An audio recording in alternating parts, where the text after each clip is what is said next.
Salut à tous, on se retrouve sur la chaîne de Nento Goblin Noob avec la nouvelle présentation donc du fascicule numéro 48.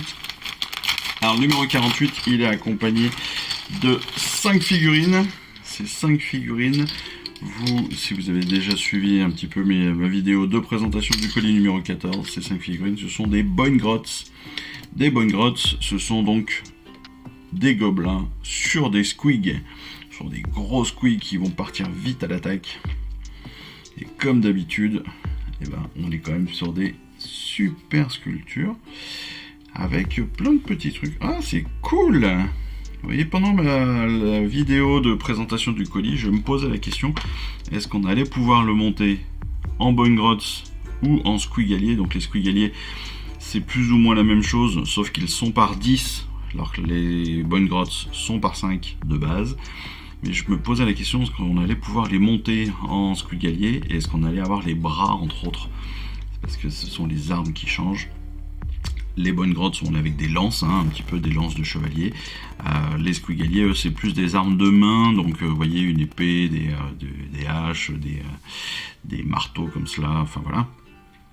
Donc la question c'est, est-ce qu'on a les bras gauche et les bras droits? J'ai l'impression qu'on a tout là-dessus. Est-ce que ce sont dans le kit, est-ce que c'est 2 fois le même? Je ne sais pas. Mais déjà on se dit qu'on a possibilité de monter les deux. Ce sera un truc à vérifier. On vérifiera pendant l'assemblage. On regardera ça en vidéo. Enfin, on regardera ça sur internet en même temps. On va découvrir évidemment le fascicule. Sur ce fascicule, alors qui est pas très rempli, j'ai l'impression. On va découvrir l'Ariel, la reine d'éternel, la suite de la chronique numéro 3 sur les lois de la nature, donc c'est sur l'esprit sylvanette.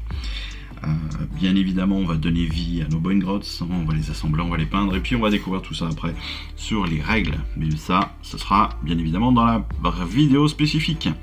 Donc à l'Ariel, c'est la reine éternelle qui veille sur une forêt sombre, purgée du chaos et de la corruption. C'est la déesse mère de la vie, créatrice des sylvanettes, qu'elle fit pousser grâce à des graines âmes, sauvée du monde qui fut. Son corps diffuse une aura d'énergie vitale qui purifie la terre partout où elle se rend. Quiconque entrave sa mission de renouveau subit les foudres de sa colère divine. Animée par la fureur et la tendresse de la nature, la reine éternelle a de nombreux aspects qui peuvent être aussi impressionnants qu'effroyables. Elle s'incarne en tant que guerrière, elle se dresse sur son puissance caradrotte, ordonnant à ses enfants sylvanettes de lutter contre la corruption, de poursuivre la restauration des royaumes. Et dans sa main droite, elle brandit la lance de Kurnot, une antique relique du dieu de la chasse, et sa main gauche est une griffe de bois immense qui draine la vie de ses ennemis. Sur son ordre, les fleuves de il manque des trucs là. Les fleuves de les rivières noires, il manque des trucs. Les fleuves et les rivières noient ses proies et les vents repoussent les armées adverses. On va prendre à taper à l'ordi les gars. On va voir les conflits antiques, ses alliés naturels avec les Stormcast et les rituels de la vie. Après son duel contre Nagash.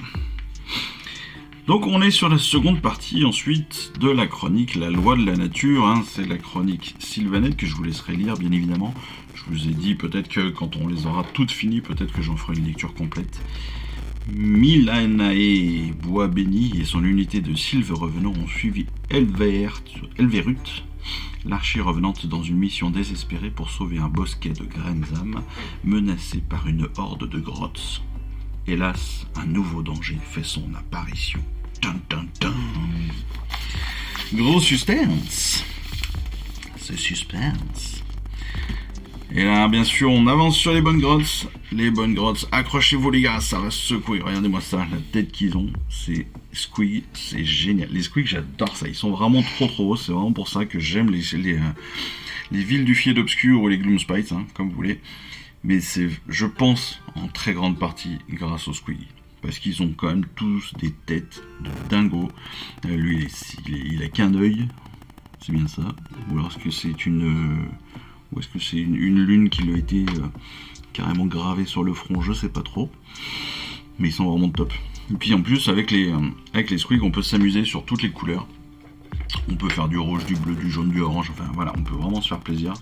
J'ai fait une unité il y a peu de temps en 10 couleurs différentes, c'est génial. Donc on va leur donner évidemment le trait de boss, le visage de la peur. Il faut être un grotte très courageux pour chevaucher un Squiggy. Et il faut avoir un mépris total de sa propre sécurité pour le faire plus d'une fois.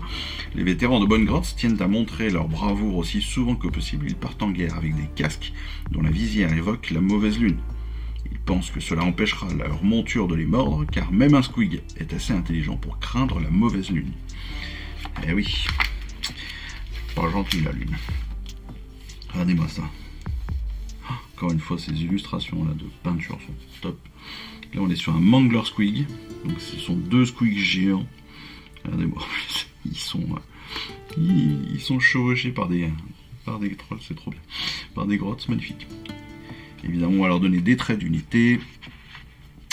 Sur l'assemblage, eh bien, vous verrez, on a pas mal de pièces qui peuvent être interchangeables apparemment, que ce soit au niveau des têtes, des bouches, des têtes des squigs, des têtes des grottes, les lances, etc. On va vraiment pouvoir mettre qui on veut avec qui on souhaite. Ça, c'est très très cool. On aura juste les corps qui seront identifiés. Et après, ce sera à nous vraiment de choisir quelle tête on veut avec qui. Ça, c'est quand même top. Pour la peinture, rien de très compliqué. Vous voyez, sur les squigs, c'est assez simple. Hein, on peut faire tout en rouge. Juste les dents en blanc et en avant, guinguin, comme on dit chez moi. Regardez-moi ça, ils sont pas beaux, eux. Et ce petit boss là avec son casque magnifique. Ouais, les bonnes grottes, c'est en fait des squigaliers un petit peu lourds, quoi. C'est des vétérans, quoi. C'est des balèzes. Allez les gars, c'est l'heure de rebondir. On découvrira bien sûr la charte d'unité, les tutoriels pour les différentes aptitudes. On verra aussi le nouveau plan de bataille donc de reconnaissance qui s'appelle Ruée Sauvage. On découvrira ça dans notre vidéo de règles avec ce petit moment que j'apprécie de plus en plus, qui est assez sympa. Ce sont les actions majeures. Un rappel, les actions majeures, ce sont les actions qui sont jouées par le studio. Parce que pour faire les fascicules, en fait, le studio joue les scénarios qu'il nous donne. Et en fait, ils nous retranscrivent ça sur 2, 3, 4, là en l'occurrence 4, hein, bien sûr, 4 grosses actions qui ont permis d'avancer ou qui ont permis d'avoir une réflexion sur la stratégie, sur le maniement, sur le choix à faire pendant la guerre. Ça, c'est plutôt intéressant. Honnêtement, c'est de bonnes infos. Ça peut permettre d'avoir quelques idées après. Voilà, et puis on découvre bien sûr les prochains numéros, le 49, avec les fiels revenants.